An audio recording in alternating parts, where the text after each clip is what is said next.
Welcome to the Pitchwerks Podcast. I'm Scot McTaggart. Over the last 20 years, I've been a sales rep, a marketer, a manager, an executive, a consultant, and an advisor. This show is designed to give you access to my list of contacts so that you can learn more about how to present your ideas at work and succeed in your career. Startups and salespeople, marketers and managers from the Epicast network in Pittsburgh. It's the Pitchwerks Podcast. In the sense that everyone has a story to tell and a fight to win, whether it's a company or a politician. And I think that's where we've seen a lot of success in crossing over into the non-political space with our political experience. Hello again, and welcome back to the Pitchwerks Podcast. Scot McTaggart here, Epicast Network, talking to you on the Pitchwerks Podcast about sales and marketing and presenting your ideas at work. Well, this is episode 20, and apparently that's a pretty strong milestone. They tell me that a lot of shows don't make it this far, so let's raise a glass. Well, for you, it's probably the morning or you're coming back from work. Either way, it's probably not the kind of thing you want to be doing in your car. Today, we're talking to Krystle from Cold Spark Media. Krystle Nirschel, she's working both sides, actually selling the product and then actually delivering it in real life on both sides. I've seen her pitch. I've seen some of the work that she's done. Krystle can tell us not just how a sales pitch video, a commercial, a training video, how these things are planned and executed. She can also tell you how she sells it, what it is that clients are looking for, and what differentiates her and her company, Cold Spark Media. I'm getting good feedback from you, the audience, telling us that the guests are good and that you're learning from them. People are telling me that they're taking a different approach to the way that they pitch their clients and the prospects. And I'm actually kind of unexpectedly getting some really interesting feedback from some of the guests who are saying that their visit here made them rethink maybe the way that they present themselves or go to market. That's an unexpected benefit. I like that. That's cool. Hopefully you're going to enjoy today's guest. I think there's a lot that she has to offer. Here comes Krystle. Krystle, why don't you introduce yourself and tell people what you're working on? So my name is Krystle Nirschel, and I work at a company called Cold Spark Media, where we do about 50% political, 50% non-political work. So when Pat Toomey won this past fall, that was us, and then right now we're working on some really cool work for an architecture firm. We're working with an advocacy group, and we're working with a bunch of different politicians and groups and clients all over the city of Pittsburgh and then nationally as well. So it's kind of a fun job. You didn't know I was going to hit you with that question right there. Yeah. I mean, we just introduced, right? And I'm stressing it because it was a super smooth delivery. I love your delivery. It was a little off the cuff, right? And I could feel it kind of getting away from you at the end, right? Yeah. You're like, okay, what else do I have to include in this list? But it was extemporaneous, right? I mean, I hit you with it and you were like, well, what else would people be interested in hearing? And you went. Mm-hmm. But your pitch was super nice, especially for somebody who's cold, because a lot of times we ask people to do their pitch. They do it after we've had a chance to talk a little bit. They're a little bit warmed up. They're a little bit comfortable in the studio. And you kind of jumped in with both feet, and that was really nice. I do want this show kind of to bring us back to your more traditional sort of block and tackle kinds of things. So Cold Spark, you're focusing on media production to help other people sell what they've got, whether it be for some small part of their product offering or their overall brand. Is that about right? Yep, exactly. You nailed it. Well, look at you. I like to pretend I do the reading at least some of the time, right? I like it. I check up on who's going to be on the program at least once out of 10, right? 20. Awesome. Anyway, so the thing that interested me about having you come onto the show was the fact that you unabashedly play both sides of the ball. You're on the operations side, you're producing, you're offering creative input, you're saying like, this is what I think this package should look like that we're putting together for the client, but you're also front end. You and I met at one of these, business card and handshake kind of events where you had to give your pitch multiple times, and to your credit, you did. I think you probably got your pitch around the room more than anybody else. And since I've known you, that's probably happened 2 or 3 times now where you have a nice light touch about the way that you do it, but you still make sure that everybody understands what you've got.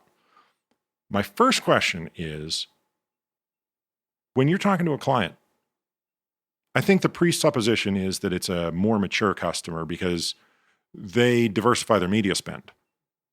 But I don't know if that's true. I think a lot of the younger companies are actually video first, if not video only. Yeah, I think you're totally right. A lot of the larger companies that come to us do want to diversify their media spend, and they want to, put money into radio, put money into a digital buy, a TV buy, and a website or social media, whatever. But a lot of these smaller companies, it's really interesting. They come in and they immediately want, a digital video for something like Facebook. Right. And that we can produce relatively cheaply. Mm-hmm. The buy is probably going to be the most expensive part, just depending on what the universe looks like and what type of audience you're trying to hit with that video. Yeah. But a lot of these young people and these small startup companies or even like mid-sized companies are coming in and saying, we want a video because these days, people want to watch video. People don't want to get on a website or Facebook and read like pages of writing. They don't want to do that. They want to watch a video. They want to hear some cool music. They want to see it in 15, 30 seconds and then be done with you because people want the info immediately or they're out. So distribution-wise, is it social mostly that you're working on, or are you doing targeted video more than that and we just don't see it? So we're doing both digital video and then we target on television as well. So different, we'll do a regional run for a television spot. We'll target different counties. We'll target that sort of thing on television. Mm-hmm. And then through digital, we're targeting different demographics that the client has given us or we've spoken to them about beforehand. So let's do a quick rundown. How'd you get into video? So I got into video, actually, I moved out to California, Orange County at a young age at 18. From where? From Pittsburgh, so I'm actually from here. So you boomeranged back like so many people. I know, it's a great city. Anyways, so I lived out in LA, out in Orange County, LA area, and wanted to really be an actress. I loved Gone with the Wind, and Vivian Lee is my girl. So I really, really wanted to move out there and do that. And after, being in school and seeing all of this competition out there, all these other girls that are stick thin, they're killing it in the acting game. I was like, I don't know if I want to sacrifice eating like the Olive Garden to be in front of the camera. So I was like, carbohydrate gets a bad rap. I love pasta. Carbohydrate gets a terrible rap. So for me, I was like, I don't want to constantly be battling that sort of thing to be in front of a camera and competing with all these people and for me, that wasn't for me. So I ended up behind the camera and I really loved it. I just decided, hey, what the hell? Like, I'll get behind the camera and see how that works out. And ended up interning at Capitol Records on the Sunset Strip. Oh, that's cool. Yeah, which was like the most incredible experience. It was between E! News and that. And if anyone's seen Vinyl, which I love, I would kind of see myself as Jamie in Vinyl without the drugs. It's a good point to make right now, yeah. Because she really wanted to be an A&R rep, and so did I. I desperately wanted to be an A&R, and I worked in music video production as an intern and then as a freelancer after I graduated. And I always looked at the A&R people and desperately wished for that. I can understand that. Yeah. There's something great about finding the next thing, right? And it's one of the reasons why I have this obscene MP3 collection, right? I'm like a cow grazing through like the Amazon library going like, oh yes, I need to add that. I wish record stores were still around. Oh man, for this exact reason. Amoeba in Hollywood, killer. Are you doing like a filmmaking school at this point, or are you just sort of doing OJT on the job training? So I would say it's a lot of on-the-job training. Honestly, I wish I had never even gone to college. I guess now, and maybe it's bad to say that, now in my current role at You're probably still paying for it, so you're allowed to hate it right now.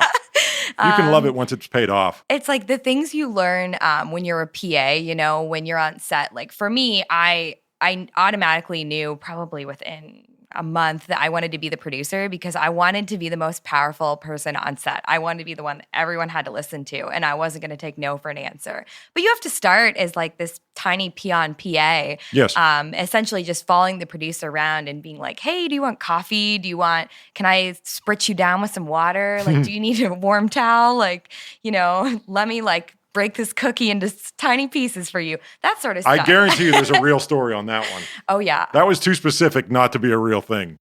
You have to have a pretty strong sense of purpose, though.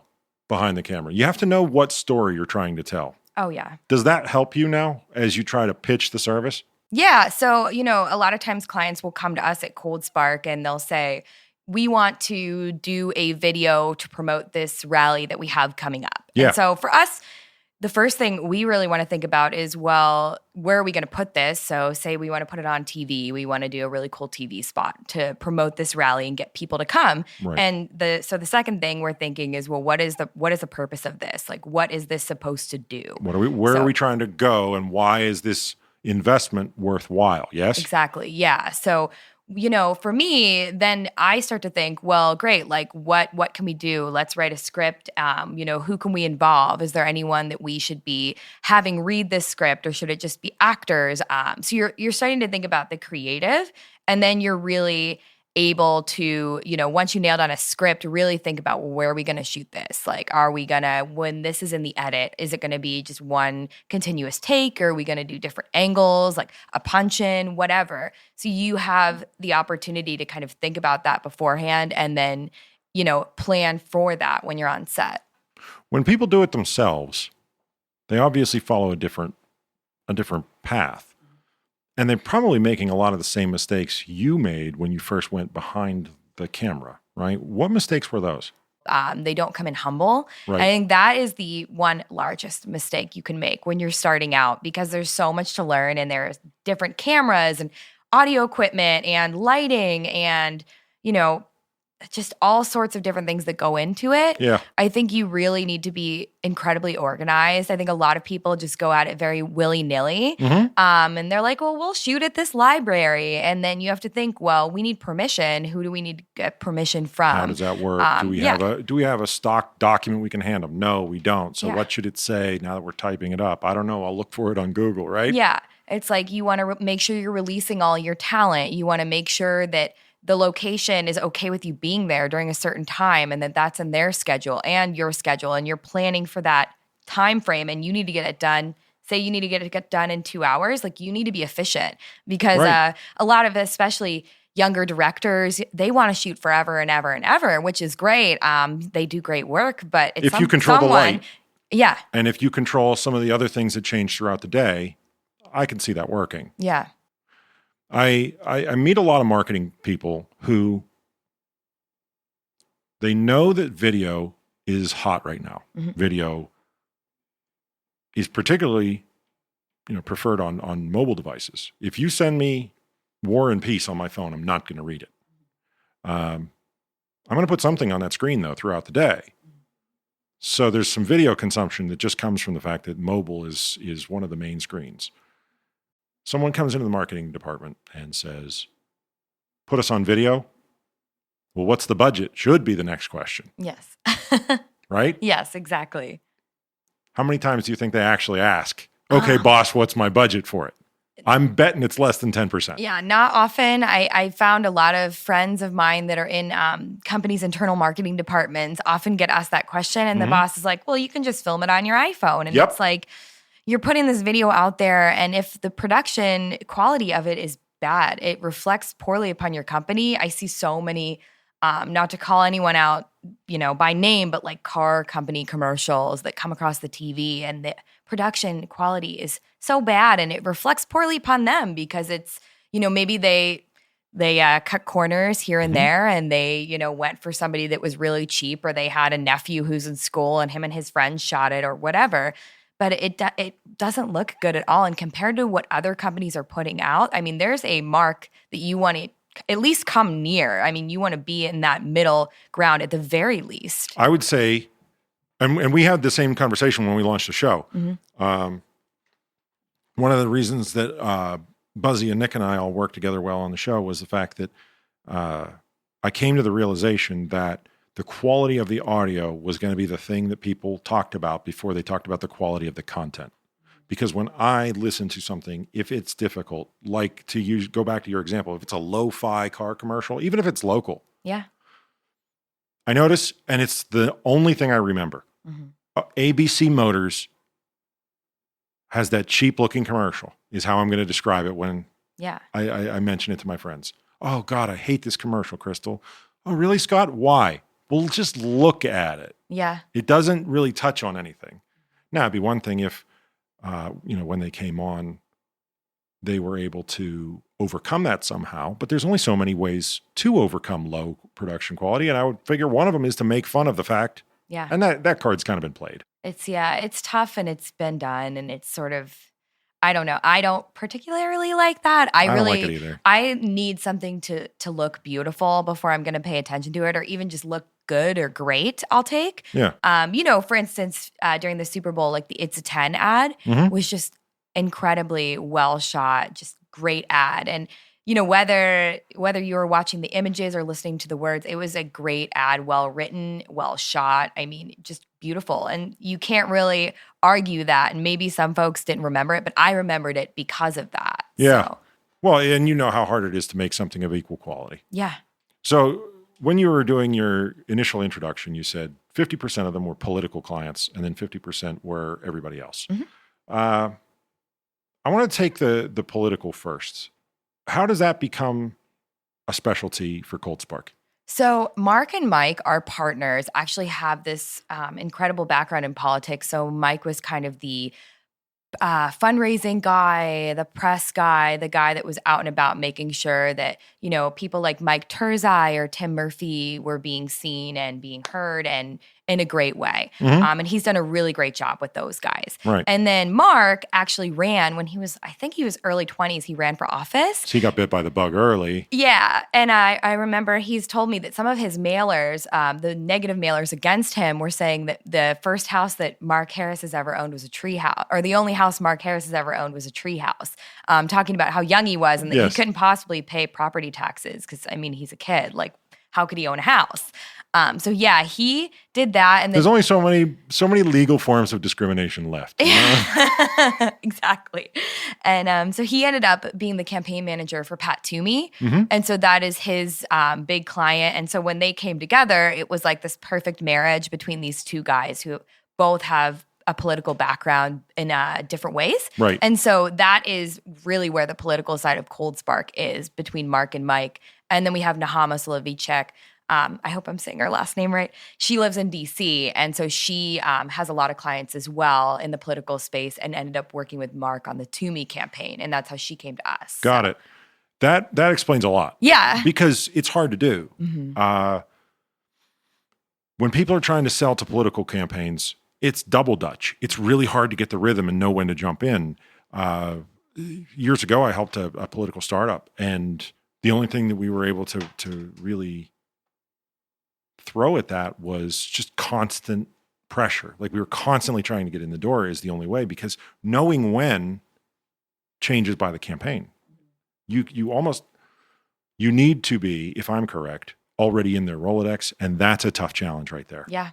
I think that's a lot of what Mike and Mark have done, is they've laid this really great groundwork. So a lot of folks know who we are. They know the successes that we've had. And so when they're thinking about running or they're thinking about doing whatever, they give us a call and say, hey, can you do this? Or can you help with this campaign? Right. And so we're sort of already in their well, wheelhouse. Once you can prove success, it's a little bit easier. It's your beachhead where you get started and then you say, okay, well, if I worked well for Coke, then I should probably call Pepsi. Yeah. Right. And maybe RC Cola and whoever else might be in that world. Everyone has a story to tell and a fight to win, whether it's a company or a politician. And I think that's where we've seen a lot of success in crossing over into the non-political space with our political experience, is that idea that these companies do have a fight to win, whether they're and political's vicious. Oh, yeah. And so we're used to, the great part, too, is we are used to working extremely fast. So when something comes to us from a corporation in the non-political space, we can get it done much faster than any other agency. Because in politics, especially this year around the election, we were all turning around work, in a night. Just recently, 2 weeks ago, about with some of the President Trump stuff going on, I had to turn around 3 political videos overnight. Yeah. And produce them from scratch overnight. And so that sort of stuff. Elaborate on that for a second. Is it because you're trying to stay current with the headline? Is that what you're driving at? Yeah, we're trying to stay current with what's going on in the political world. So if I'm I don't know, I'm running against you and I flub something. I say something inflammatory. you're going to, and let's say, we're going to attack you immediately. Yeah. I say it on a Friday. You're going to turn around and be ready. And we had a lot of that. Monday? Yeah. Oh, I mean, on the air on Monday? Or is that too quick? I would say that or sooner if we can pull some strings. Right. As you're doing that, right? Obviously, the approval process flies out the window. Okay. How, in a quick turnaround environment, do you get a green light on something? So for me, since I am an account executive, I have project managers and graphic designers underneath me. It's nice I don't have as many folks to go through, but I usually go through whoever is the account lead. So sometimes that's me on business that I work with, which is all non-political. So right, yeah. I don't really get the quick turnarounds as much with that work. Well, if you say it, and you've said that to me before, you guys are really good at turnaround. Yeah. So I guarantee you at least a couple of your corporate customers have said, we need something fast turnaround. Yeah. Krystle, can you do this for me like you do it for your political customers? Yeah, and I mean, I would say they're less urgent, though, than the political folks, which Very is good. Okay. nice, than having somebody call you every hour and saying, is this done? Is this ready? A chance to breathe is definitely, I mean, you can make more mistakes in a high-pressure environment. It's a lot of, I think with us, it's a lot of planning way ahead. So knowing that like, okay, well, we're going to do a TV spot to combat that, and we need to do it tonight. Yeah. And so, if you find that out at 3:00, you're letting the client know you need to stay awake tonight as long as possible. Because we're going to call you. To approve this spot. And, so it will go from me. I'll do the creative. I'll write the script sometimes, and I'll produce the content with an editor or whoever, and then we'll send it off to Mark or Mike or Nahama, one of the account leads. They'll watch it. They'll probably have edits. We'll get those made, and then we'll send it to the client. They'll probably have edits, and then we'll get those made. And then if we're lucky, we get it to the TV trafficker on time. A lot of those guys it's a deadline, Right. A lot of these channels all over the country, they have a very strict deadline of we need to get this spot by this time or it's not going to be on the air. Or else it's literally not happening. Yeah, like you're going to have to wait an extra day. And when your clients are paying thousands of dollars for one day or they're expecting a spot to start on a certain day, like that's not an option. That's got to kill the account if you miss. Yeah, I mean, for us, it's a lot of forewarning people and really staying on top of things and planning ahead, way ahead, to get spots and things turned around quickly and through that approval process.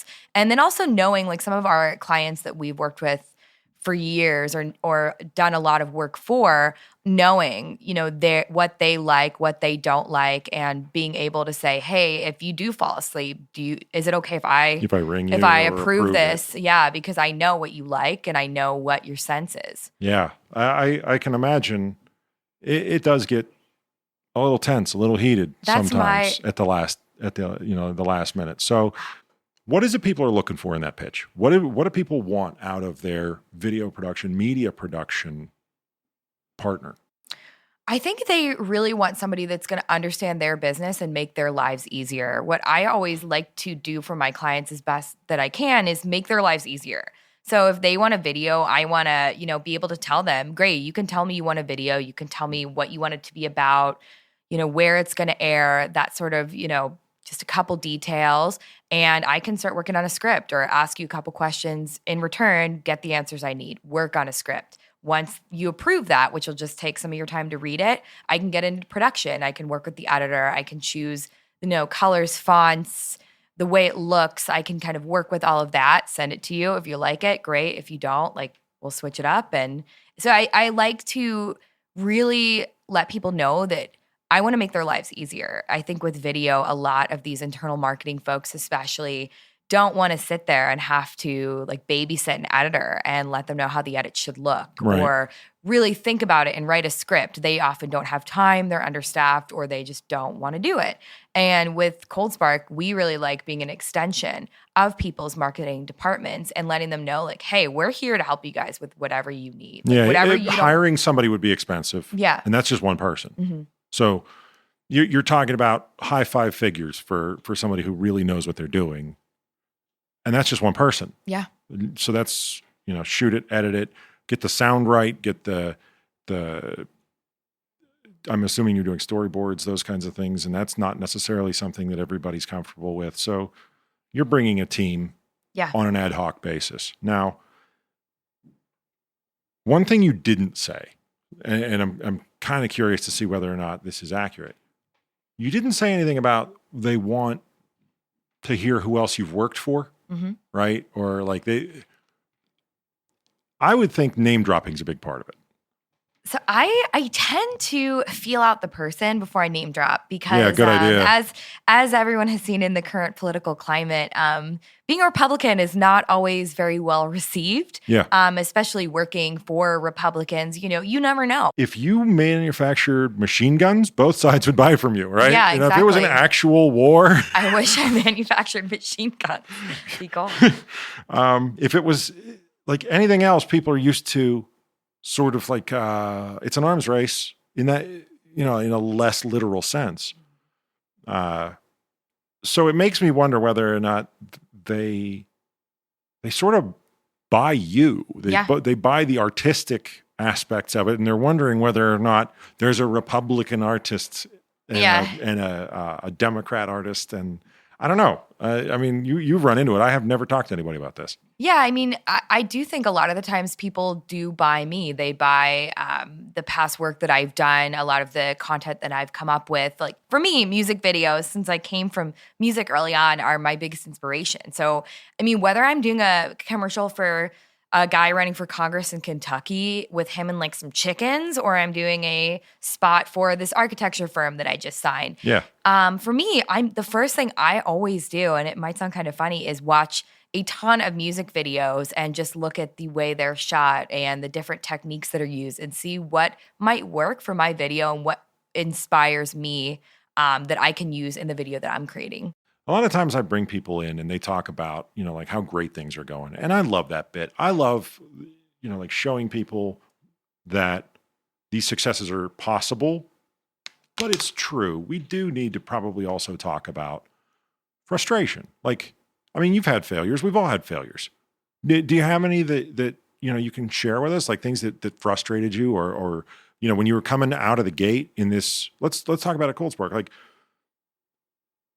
things didn't go exactly according to plan and you learned from it? Yeah, I mean, just at Cold Spark, for me, not knowing much about the political and then being handed a script and saying, okay, we're going to produce this. And my bosses they're great bosses, but they're always out and about and doing this and that with this politician. And so there's often not a whole lot of time to ask questions or be able to talk things out with them. It's more of like, you'll learn, but you need to figure it out. And I like that because it's really a challenge, but it's also very scary. And I know there have been times for me where I've really had to sit down and work through a poll or reading about this politician to understand and not really being sure if I'm writing the right script or if this is going to work out. And then lo and behold, it happens, but there's always that concern. The best part of doing the big thing is when it's done. Yeah. And you're now more aware of what you're capable of. Oh yeah. You can now tell people, yes, I can do this. I can summon my talent on demand and deliver on a deadline, and you'll be satisfied with the end product. Yeah. It's a great feeling. And then, it's always when you overcome those obstacles too, that amazing feeling of being like, okay, bring it, like for your next project. Because, I've done drone shoots, for instance, where we were shooting in Frick Park. Yeah. And it was a little bit of a windy day, and I was a little concerned that we were flying a drone and shooting with that drone that day. But, we were there. The talent was there. It was somebody else's drone too, wasn't it? Yeah, it was not my drone. So, and the fact that they were like, okay, we'll do it. I was like, are you sure? I don't know. This is when it ends up in the tree, like the Charlie Brown kite, right? Yeah. And so, it's that feeling of being worried. And then we start shooting, and lo and behold, the wind pushes the drone into a tree, which then makes the drone fall and hit the ground, and that breaks the actual camera on the drone. Yeah. So then Charlie Brown sad music starts playing. The shoot goes over 2 hours because we're standing there waiting for them to go back, get another camera and drone, and try it again. Yeah. And it's just Does he have a stick? Yeah. It's that. When you do those things and they turn out great, and you can look back and be like, I really had to deal with some stuff on that shoot. It's cool to see. Like saying it's not going to happen isn't an option. There's always a way, but it's just how much more of a pain in the butt is this going to become for me? And a lot of people don't have comfort with that level of ambiguity. Yeah. If you parachute, I would say most people in that situation, they can't handle it. I think it's really tough too in the video space, being a woman, and I hate being that woman to say that. Please but do. I think it's really important. So I do a lot of work with like women and young women in the marketing space, especially. I think it's really important to realize that. We had Yvonne Campos in here not so long ago. Yeah, and I'm sure you know who Yvonne is, and yeah, she got into just the tip of that iceberg. Yeah, I mean For a long time, I would go on set and I would be one of the guys, and I never saw myself as a woman. And I always kind of rejected other women because I was like, I'm one of the guys. That's how they see me. That's how I've been successful. And then, as you get older, especially now, I realize there are some actually really good things as a woman you can use to pitch things, like a softer touch. A lot of women are just a little bit more soft when they sell, and they're a little bit more intuitive emotionally about who they're selling to. So I think those things are really great things to hang on to, and to also know when to kind of turn off that I'm a woman as well. But yeah, I mean, it's been a tough road, I would say, as a young woman coming up through video. It's not easy. Well, correct me if I'm wrong, but you've got a certain amount of alpha nerd going on in your space, a little bit of bro grammar, a little bit of that sort of a thing. Yeah. I mean, I had a lot of really creepy bosses in Hollywood. Nice. Very creepy. And just like you were hoping. Oh my God, I know. And then here, it's a lot of, she looks young. I think I probably look like I'm 21 on a good day. A lot of people card me for liquor and alcohol still. So and they don't trust you with a bigger decision until they know that you're older than you look. Yeah, I mean, a lot of sometimes when I work with new camera guys or new clients and I'm on set and I'm saying, I really think we should do this. It's rough because a lot of times they'll look at you and you're a girl, you're some young girl wearing hot pink. You have to push it. Yeah. No, you have to insist on it. I agree. I agree with you. You have to insist on it. But that's how they see you. To them, you're this young girl wearing a hot pink blazer and you're on set trying to tell them what to do. And in their head, they're like, she doesn't look a day over 25. Why would I listen to her? I mean, I went to a women's luncheon yesterday. One of the women, the first thing she said is she was walking out, an older woman. She said, I looked at that girl in the middle and she looks so young. I didn't think she would have any experience. And I actually jumped into her conversation and I was like, oh, she definitely had plenty of experience, probably more than you because you weren't up there. Because it has to be said. I mean, people judge me all the time based on the fact that I'm a woman. And so I'm just some silly woman. A lot of times I'll get asked, are you makeup? Are you hair? Are you wardrobe? Well, there's nothing I haven't dealt with, so I'm sure it'll be old hat. Yeah, that's right. I've had my car dragged out of the mud on the side of the road too. That doesn't mean I want to do it again. If somebody wants to get in touch with you, how would they do that? I'm really open to anyone calling me. I know others on the show before have said people can call them. So my number is 724-814-7858. Or email me. It's just Krystle, Krystle @coldspark.com. And I'm really open. I would love to actually mentor more. So I know for me, it's been really important to have these great mentors. And mine is actually Mark Falone, who is this really incredible guy who's been in video in Pittsburgh for ever. He's an institution. Nice. And so he's made a big difference. And so I'm welcome to anyone out there that would want to contact me and ask me anything. I'm seriously an open book if you haven't figured that out already. Krystle, I am so glad you came on. I'm gonna press you. I'm gonna get some of your videos. We're gonna put them up on the website, and I want people to be able to sample what we're talking about. So that'll be on the Pitchcraft blog on pitchwerks.com. But yeah, thanks for coming in. Yeah, no, thank you for having me. It's been a lot of fun. It has. Cool. Thanks for coming. Thanks.